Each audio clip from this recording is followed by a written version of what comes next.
لیکن جب حضرت بشر رضی اللہ تعالیٰ عنہ کی موت واقع ہو گئی تو پھر قصاص کے طور پر قتل کر دیا. ٹھیک ہے, تو یہ بتایا جا رہا ہے کہ پہلے تو معاف کر دیا تھا, لیکن پھر اس کے معافی کے بعد جو ہے وہ ان کی موت واقع ہو گئی حضرت بشر رضی اللہ تعالیٰ عنہ کی, کیونکہ انہوں نے وہ گوشت کھا لیا تھا نا, تو اس لیے پھر اس کے بعد جو ہے قصاص کے طور پر اس عورت کو قتل کر دیا تھا. تو یہ بتا رہے ہیں کہ روایات میں کچھ اختلاف ہے. جنگ خیبر میں فریقین کے مقتولین. خیبر کے مختلف معرکوں میں کل مسلمان جو شہید ہوئے ان کی تعداد 16 ہے. کوئی کچھ کہہ رہے ہیں؟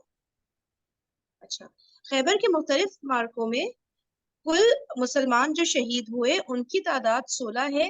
4 قریش سے, ایک قبیلہ شجاع سے, ایک قبیلہ اسلم سے, ایک اہل خیبر سے اور بقیہ انصار سے. ٹھیک ہے, ٹوٹل 16 لوگ شہید ہوئے تھے. ایک قول یہ بھی ہے کہ ان مارکوں میں کل 18 مسلمان شہید ہوئے. علامہ منصور پوری نے 19 لکھا ہے. پھر وہ لکھتے ہیں اہل سیر نے شہدائے خیبر کی تعداد 15 لکھی ہے. مجھے تلاش کرتے ہوئے 23 نام ملے. زنیف بن وائلہ رضی اللہ تعالیٰ عنہ کا نام صرف واقدی نے اور زنیف بن حبیب رضی اللہ تعالیٰ عنہ کا نام صرف تبری نے لکھ لیا ہے. تبری بولتے ہیں, تبری نے لیا ہے. بشر بن برا رضی اللہ تعالیٰ عنہ بن معرور کا انتقال خاتمہ جنگ کے بعد زہر آلود گوشت کھانے سے ہوا, جو نبی صلی اللہ علیہ وسلم کے لیے زینب یہودیہ نے بھیجا تھا. بشر بن عبد المنذر رضی اللہ تعالیٰ عنہ کے بارے میں 2 روایات ہیں. بدر میں شہید ہوئے, جنگ خیبر میں شہید ہوئے. میرے نزدیک روایت اول قوی ہے. دوسرے فریق یعنی یہود کے مقتولین کی تعداد 93 ہے. فدق. رسول اللہ صلی اللہ علیہ وسلم نے خیبر پہنچ کر محیصہ بن مسعود رضی اللہ تعالیٰ عنہ کو اسلام کی دعوت دینے کے لیے فدق, کیا بولتے ہیں اس کو, فدق بولتے ہیں, فدق بولتے ہیں, کی دعوت دینے کے لیے کیا فدق کی بولتے ہیں, فدق کی بولتے ہیں, فدق. اسلام کی دعوت دینے کے لیے فدق کے یہود کے پاس بھیج دیا تھا. ایک منٹ. رسول اللہ صلی اللہ علیہ وسلم نے خیبر پہنچ کر محیصہ بن مسعود رضی اللہ تعالیٰ عنہ کو اسلام کی دعوت دینے کے لیے فدق کے یہود کے پاس بھیجا تھا. اب یہ فدق کوئی اور ہی علاقہ ہوگا خیبر کے علاوہ میرے خیال سے, یا خیبر کے اندر ہی کوئی ہے, سمجھ نہیں آ رہا, دیکھتی ہوں. فدق کے یہود کے پاس بھیج دیا تھا, لیکن اہل فدق نے اسلام قبول کرنے میں دیر کی, مگر جب اللہ نے خیبر فتح فرما دیا تو ان کے دلوں میں روب پڑ گیا اور انہوں نے رسول اللہ صلی اللہ علیہ وسلم کے پاس آدمی بھیج کر